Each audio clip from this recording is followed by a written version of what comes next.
साने गुरुजी वाचनालय खारेगाव येथे उपमुख्यमंत्री एकनाथ शिंदे, संसदरत्न खासदार श्रीकांत शिंदे यांच्या संकल्पनेतून विशेष सहकार्याने शैक्षणिक प्रोत्साहन कार्यक्रमाअंतर्गत ज्येष्ठ नेते दशरथ पाटील यांच्या प्रमुख मार्गदर्शनाखाली शालेय विद्यार्थ्यांना शिवसेनेचे उपशहर प्रमुख राकेश पाटील यांच्या पुढाकाराने खारेगाव आणि इतर परिसरातील विद्यार्थ्यांना मोफत वह्या वाटप कार्यक्रम आयोजित करण्यात आला होता।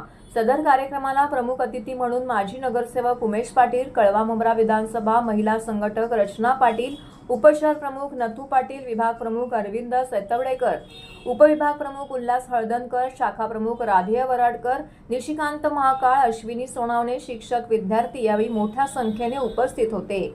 रचना राकेश पाटील यांनी डॉक्टर APJ अब्दुल कलाम यांच्या उच्च विचारांनी विद्यार्थ्यांना प्रेरित केले। अशा पद्धतीनं या मोफत वह्या वाटप कार्यक्रमात अतिशय आनंदात आणि मोठ्या उत्साहामध्ये पार पडला। हा स्तुत्य उपक्रमाबद्दल परिसरातील सर्व विद्यार्थी आणि पालकांनी यावेळी त्यांचे आभार देखील मानले। आपल्या महाराष्ट्राचे उपमुख्यमंत्री माननीय श्री एकनाथजी शिंदे साहेब तसेच संसदरत्न खासदार डॉक्टर श्रीकांतजी शिंदे साहेब यांच्या मार्गदर्शनाने आणि सन्माननीय दशरथदादा पाटील यांच्या मार्गदर्शनाने आज आपण येथे खारेगाव येथे हा उपक्रम राबवत आहोत मोफत वही वाटपचा।